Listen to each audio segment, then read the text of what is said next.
When it comes to business, when it comes to money, when it comes to my health, when it comes to my environment, I am not winging it. You have to know what you want and be clear about what you want before you can bring it forth. Because if you don't know where you're going, you'll never get there. Hey there, it's Patrice from patricewashington.com, where we chase purpose, not money.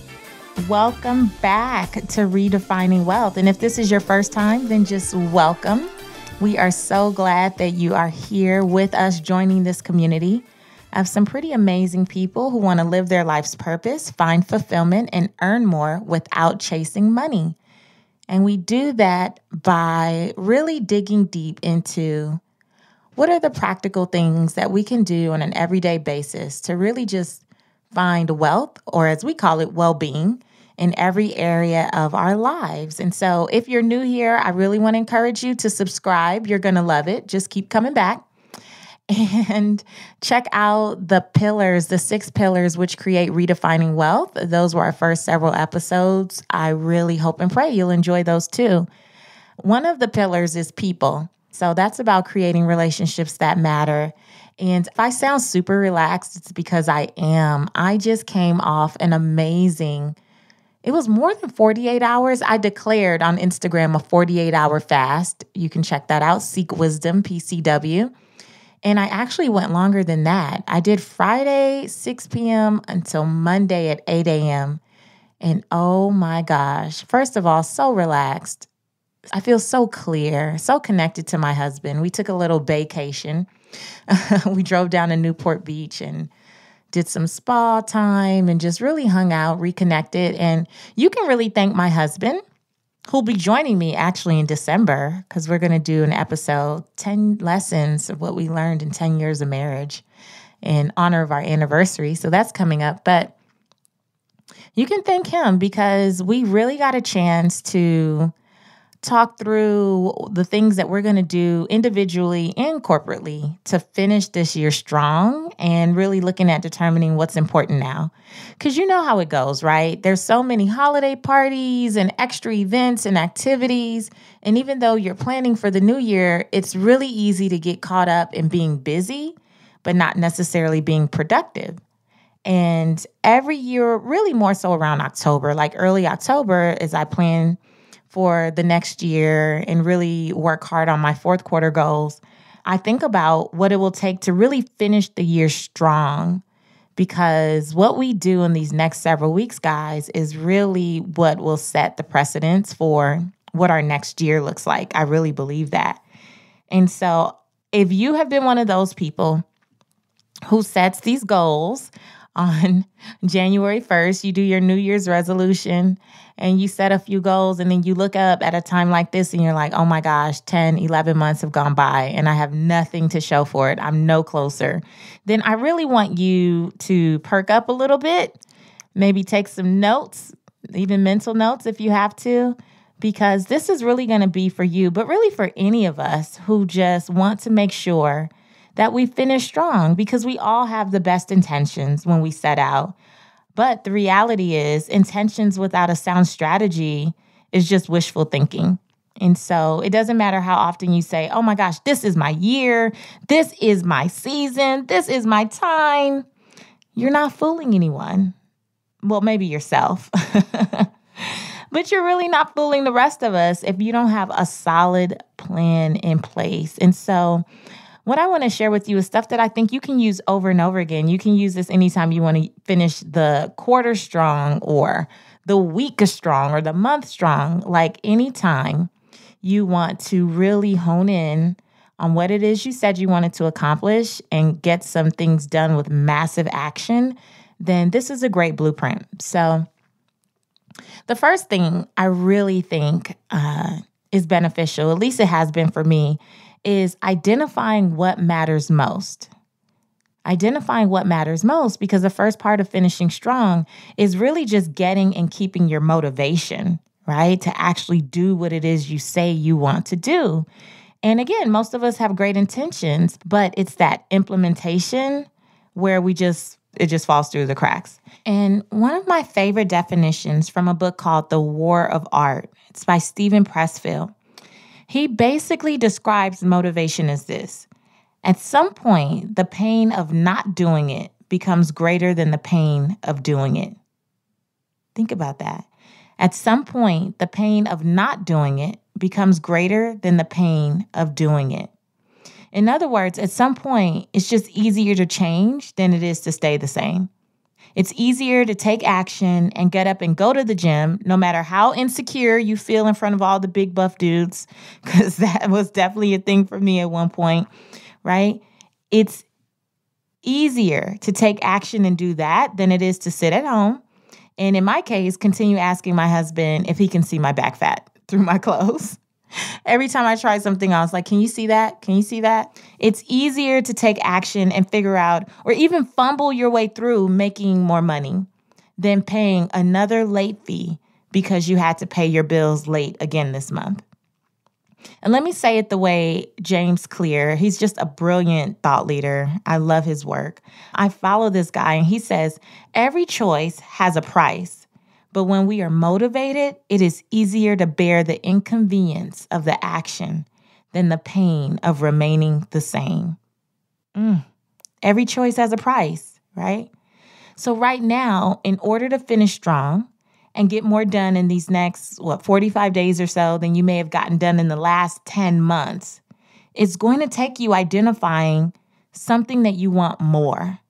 Right? It'll take you knowing the things that are just too painful if they stay the same, and then being okay with the inconvenience of doing the work. Like my workout this morning with my boxing trainer was painful, but it was less painful for me than not being able to fit into my clothes. Like I'd rather do his jump squat things that drove me crazy this morning than not be able to zip up all the dresses in my closet. That's more painful because that is like self-induced. And that's one of those moments where you're like, it just drains your energy to think about the fact that you have thousands of dollars of clothing that you probably can't put on because you haven't made the time to go put the work in. The sacrifice of waking up at 5:33 a.m. Yes, that's what my alarm is set for. I have it timed perfectly enough to change, brush my teeth, wash my face, do what I got to do, and get to the boxing studio by 6 a.m. And so that inconvenience is far easier, though, than the inconvenience of standing in my closet and looking around and having to try on 19 different things just to go to one event, right? So that's what's first. It's just identifying what matters most and which inconvenience would you prefer. That's essentially it. And then the second thing is define what you need to win. And I use the acronym, What's Important Now. So based on what matters most, you got to figure out what's important now. In order to get there, in order to win at what matters most, then I have to focus on what's important now. And I really believe a part of finishing strong is the ability to gain clarity. And by gaining clarity, like I really feel like clarity breeds confidence. Like a lot of times we don't push through and do things because we're not even confident about how to do it, what it'll take to do it. And to me, that's just a little research. Like that's just about breaking it down. But we get so bogged down in the bigger vision that we forget that nothing happens that way. Like no big vision is accomplished by one huge step. It's a bunch of baby steps. So I'm always breaking down what it is I really need to focus on for any given day, any given week or month. Because here's what I know. Hoping, praying, wishing real hard, it's not goal setting. It is not really identifying a goal and then breaking it down into baby steps. And in order to win, you're essentially, when you're saying, I want to focus on what's important now, you're setting small goals with the hopes that when all of these are accomplished, you get that bigger vision that really matters. And goal setting is defined as an actual system where small, measurable goals are being set and monitored. Did you hear that? Actual system. So it's not something that you think you can wing. It's not something you can just have no focus or direction with. It's about having a system in place, which means that there's some intentionality at work here, right? There's some intentionality. There is some clear, direct, deliberate, focused movement. There's a system. And what a lot of us do, especially when we get caught up in the busyness of this fourth quarter and all of the holiday stuff it has to offer, we really start to think we can wing it. And I really want you to be honest with yourself. Have you been winging it? Have you been winging it through this entire year? Have you been winging it through the last month, the last week? Were you winging it yesterday? And I'm not saying that there aren't days, like I said, I just came off a vacation where the only goal was to really reconnect and rejuvenate with my husband and myself and spend time by myself, just really practicing self-care. I didn't have, a bunch of baby steps except for take care of you and do what feels good for you. Go with the flow. My husband and I had these big plans to go to a fancy dinner. We ended up ordering a movie on demand in our hotel suite and really kicking back on the couch, feet up, snuggled up, watching a movie. And that was so much better than a fancy dinner. So, yeah, I didn't have all these specific goals with the flow. But when it comes to business, when it comes to money, when it comes to my health, when it comes to my environment, I am not winging it. There are definitely some goals being set and some intentionality in place. And that brings me to the next part, which was set, right? You have to know what you want and be clear about what you want before you can bring it forth. Because if you don't know where you're going, you'll never get there. Let me say that again. If you don't know where you're going, you'll never get there. And I remember from the interview with Sherry Riley in her book, Exponential Living, she talks about the fact, especially for high achievers, sometimes you're really great at checking things off the list, but there's no real set goal in mind. And so you just keep adding things and adding things and adding things. You don't even realize you've already done what it is you set out to do. Isn't that crazy? But so many of us do it. I'm sure I've been guilty of it. So many of us do it, right? And if you're one of those people who operates on like a someday calendar, one day, my granny used to say never worry.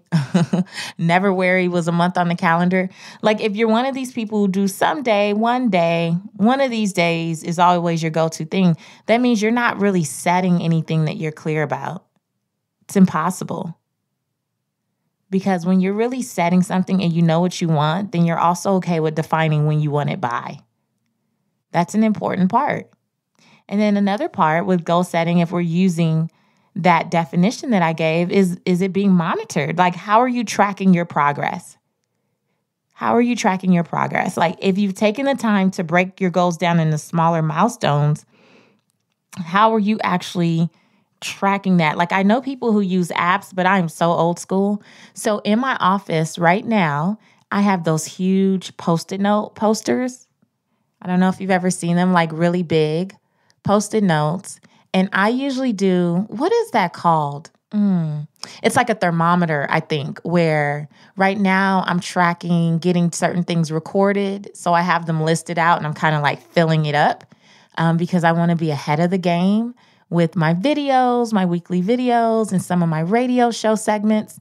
And so I have that. I'm tracking those because I really want to go into the holidays free and clear. Like I want to enjoy my family as much as possible and not have to record things and be stuck in my home office, right? I also have one for my financial goals. So 0 to X amount of dollars. And then I'm just like filling it up. Every day, every time income comes in, I get to like fill it in with red and watch it rise until I hit my goal. So what are some ways that you can monitor or track the progress of what it is you set out to do? And one of the ways that I keep myself monitored is by using accountability partners. Yeah, I really believe in using accountability partners because we let ourselves off the hook all the time. And I really think that the average person operates out of fear. I think that the average person operates out of fear because I've asked people before about using accountability partners, and it's like, no, I can hold myself accountable. I can do this. I can do that. I think that there's some level of accountability that we can hold ourselves to. I'm definitely a self-starter, self-motivated, but with bigger goals and trying to really hit bigger targets, no, it's so easy for me to get caught up in my own story. I was about to say shtick. Did you hear that? Shtick story. In my own shtick or story. It's really easy to get caught up in that. And here's what I think. I think that a lot of people are scared to share their goals because they're embarrassed about what others will think. Or if you come from a background that says keep people out your business, it's like, I don't want anyone all in my business. But can I tell you, pride has no place in the life of a truly prosperous person. It has no place. If you care too much about what others think, then you may as well give up now. Like, just give up. Just call it a day. Be okay with mediocrity. Like, give up now, because you're never going to rise to that next level of expectation. Some things I do because I told someone else I was going to do it. Period. And once I put it out there, like, okay, I got to do it. I wonder, had I not hired a podcast coach to help me through getting the podcast started in the first place, shout out to Vern, it would have been easy for me to make up excuse after excuse. And who was going to know? Who was going to know? Nobody. A lot of people have said it takes 6 months to plan a podcast. I literally did everything that you've seen in 3 weeks. And I did it because I had extreme levels of accountability in place. And so accountability is definitely a secret weapon in finishing strong. Definitely a secret weapon. And I'm not really going to go through SMART goals because you've heard of SMART goals, right? I will say this. If you haven't, just Google it. Totally will come up. But I will say this. I really want us to get in the habit of moving away from things that sound like a hope, a prayer, a wish. Like, as much as I have strong spirituality and I believe in hope, I think a part of my calling is to restore hope in people. I love praying. I shared my prayer closet with you guys the other day on the Tuesday videos, but you still need to have some intentionality and you need to be really focused. And what I want to get away from is setting what people tend to call their goals, really generic stuff like start a business, save more, pay off debt, right? That's nice, really dry, really vanilla, really not going to move the needle. So instead of start a business, if you change that, shift it to, I will use my gift of public speaking to help women, and I will charge conference coordinators market rate. That's totally different than start a business or start a speaking business or start speaking. Like, it's so much more intentional, and charge market rate of X amount of dollars if you really want to do it that way. Or, if you've been like, oh, I'll save more, that's in line with like someday on the calendar. More is so generic. Like, what does that mean? If you save another $2 between now and the end of the year, is that you good with that? $2? Or is it, I will save $1,000 in my Roth IRA account by December 31st?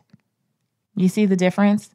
It's so much more intentional. We can track it, right? We know exactly where we're going. We know exactly what that target is. We know exactly what to celebrate when we hit it. Or if yours has been, oh, I'm going to pay off debt. Okay, which debts? How much is it? By when? Or should you do, I will pay off $2,000 of debt by eliminating 1 credit card and 3 medical bills by December 31st. Do you see what a difference that makes? And so if you're trying to finish strong, you have to get real. If you're going to make progress, you have to get real. You cannot be so generic and vanilla and basic. You have to be direct. You want to hit it hard. And you want to have something you can track and give yourself a deadline, because we're not on that never-weary calendar. And the third thing is determine what practical steps will support you. Determine what practical steps will support you. So once you know what matters most, and you know that in order to win, you have to focus on what's important now, so you're setting really, really specific, crystal clear goals, then you have to determine what steps will support you. So first is putting your goals somewhere where you can see them. I have to keep my goals in front of me. I already told you about my big yellow Post-it notes. So that's one way. I love dream journals. So I have my goals written out next to images that represent what I say I want. So depending on what your goals are, you might want to find some picture, some visual representation of what that goal is. And I usually set my goals, like write my goals out, and then I have the images next to it to just keep me motivated. You can do this with a vision board if you want. Steve Harvey has his on his cell phone. He taught me to put mine on the screensaver of my laptop, so I do that. And then I would say, in terms of keeping it in front of you, look in your smartphone calendar, right? And really take heed of what the activities are that you have scheduled right now. For the next few weeks, right? If you're looking at what you have scheduled, if that does not come remotely close to what you say you want, then what are you doing? Like, your calendar should be a complete reflection of keeping your goals in front of you. And if your calendar is just full of stuff, then you're being busy. You're not being productive, and you're definitely not setting yourself up to finish strong. Another thing that you can do in terms of a practical step is really check out how you're using your email, dude. You do not need email every second. You do not need to check email every second. I hate that our society has it set up so that people will email you, and if you don't reply, call you or text you 5 minutes later like, I emailed you. Okay. As if that means I'm supposed to stop everything. Like, I really only check email 3 times a day. In the morning, I look for whatever it is I need to get done right away. Some things just have to be held to the afternoon. They require too much. I can't focus on that right now, especially if it's not income generating. And then I check it in the evening. Now, when I have like a to-do list that I'm working through, I'm not above sending people emails in the middle of the night. Anyone who works with me or for me on the East Coast, they are always like, what are you doing? Why did I get an email from you? And sometimes I have inspiration. I'm inspired to do something, and I just get up and do it. Like, I don't want to put it on the to-do list. I just do it instead of adding it to this long list of to-dos, right? But I only have my emails even refresh at certain time intervals. Like maybe every 30, I think my emails refresh every 30 minutes or so. I know some people who get a ding every time an email comes in. Oh my gosh, how do you stay focused? I have too many things that I need to get done in order to finish strong, and I just cannot check email all day. I just can't. And one of the tools that I use, I'm going to put the link in the show notes at patricewashington.com, is SaneBox. Oh my gosh, talk about giving you your sanity back. I love SaneBox. It literally holds all non-important email. For me, I have it set up to where it doesn't come to me until 4:45. And so if I haven't been in an email conversation with you, if we haven't exchanged emails in a while and stuff, like obviously someone I'm in the middle of a project with, I get their emails, every time it refreshes every 30 minutes. But if I didn't ask you to email me, if this is unsolicited, then I don't get it till the end of the day. And guess what? Most people who know that they're sending you an unsolicited email, like even if it's an inquiry, people have been like, my clients in the past have been like, oh my gosh, but what if someone emails you something that's urgent? And I mean, if it's urgent, then I have a phone number. Why are you emailing me? It's like that simple. There's a phone number on my website. Like if it's something that urgent, which has happened, media stuff comes up, then cool. You get to the person that handles that for me and they get to me. Or you can just call the number on my site and you'll get to someone on my team, and then we'll take it from there. But most things that come, even when they have a financial benefit to them, no one is expecting me to answer within 16 minutes. Would they like that? I'm sure they would, but it doesn't ruin anything.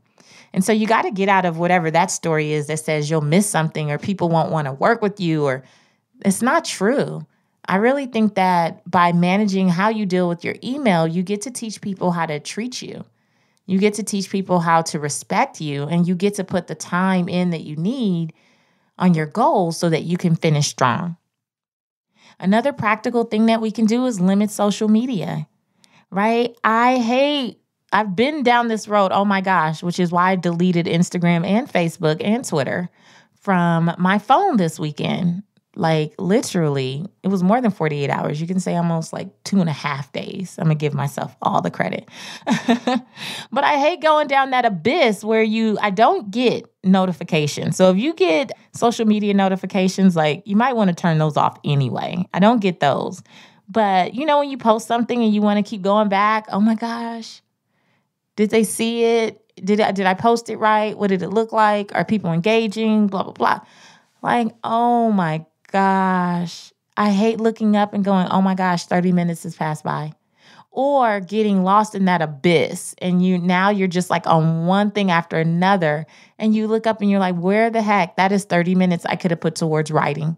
That's 30 minutes I could have used to record a podcast episode. That's 30 minutes I could have used to write my script for my radio segment. Like, oh my gosh. And so for me, really limiting social media, especially in this season, is going to be so important to helping me finish strong. And let's see. I think the last thing that I would share is taking your time back. Really taking your time back. I think that it's so easy for us to get caught up in letting other people take over our entire day. And I believe that if we don't value our time, no one else will. So what is taking your time back? It's like, if someone doesn't have an appointment, then I don't take their call. If it's an emergency, then I'll find out soon enough. But if we didn't schedule time to talk, then we're probably not going to talk, unless it's like close family or an emergency or something, because every minute counts. And a lot of times people want to talk about nothing, or they want to tell you something you already know, or they want to reiterate for the sake of reiterating. I don't need reiteration. I don't need you to say the same thing over and over again. And so even when people want to reach out to me for business, I use a calendar link and I let people schedule the 30 minutes. And that way they know it's 30 minutes. It's not an open-ended conversation. It's not an hour, 2-hour conversation. It's 30 minutes. And I work from home, so I'm pretty much by myself. But for those of you who like work in an office space, folks shouldn't be able to just drop in and drop by and always have something. Like, you have to be able to take your time back. Another way we take our time back here is by creating email templates for the information that we find ourselves giving over and over and over again.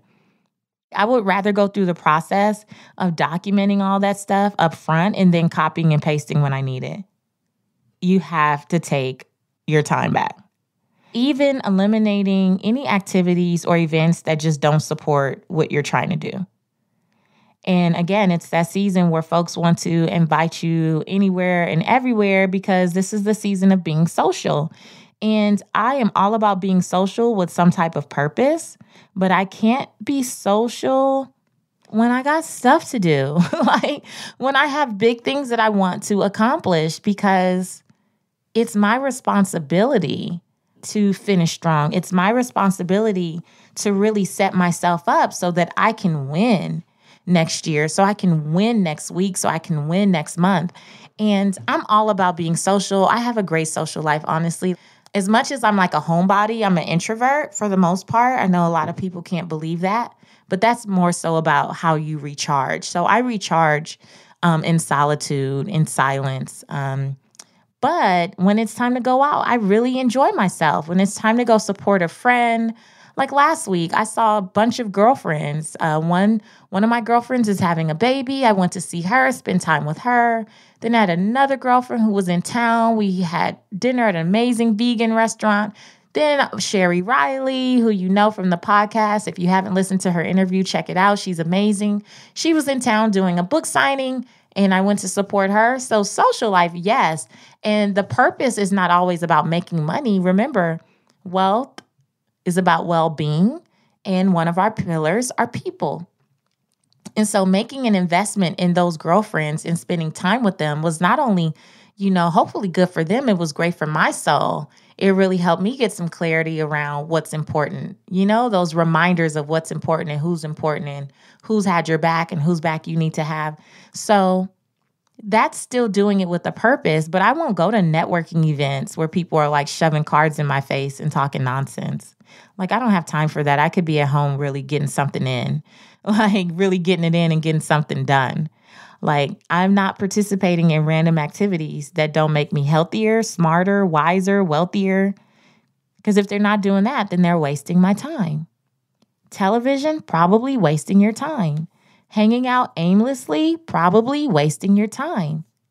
And so I just really want to encourage you that if you want to finish strong, if you really want to get some big things accomplished, you have to really identify what matters most, define what it is you need to win. What's important now is going to be what are those goals you really, really need to work through. And lastly, you're going to determine whatever practical steps you can that'll support you. What does that look like? Because you have something amazing to offer. In one way or another, there is someone out there who needs you to show up in your brilliance and be the greatest version of you that you can be. But they're not going to get that version if you don't stop wasting time and make a commitment to finish strong and determine what's important now for you. So I really hope that supports you. Literally, that's my process. We are doing this together, and I would love to hear from you. So make sure you join me at patricewashington.com. Leave me a comment, a review. Definitely review the podcast. We are doing so well. I'm so honored to have such great support, receive such magnificent feedback. It really blesses me each and every time. Join me, though, on social media, Seek Wisdom PCW. I always kind of give you a hint of what's coming up, or we get to like really explore more of what we talk about here. And yeah, just keep tuning in. Keep tuning in and make sure you check out the show notes. PatriceWashington.com. Click on the listen button. I'm going to include some different links to like SaneBox and the books that I talked about and stuff. Just anything that I think will support you on your journey. All right. So until next time, go live your life's purpose, find fulfillment, and earn more without ever chasing money. See you next time.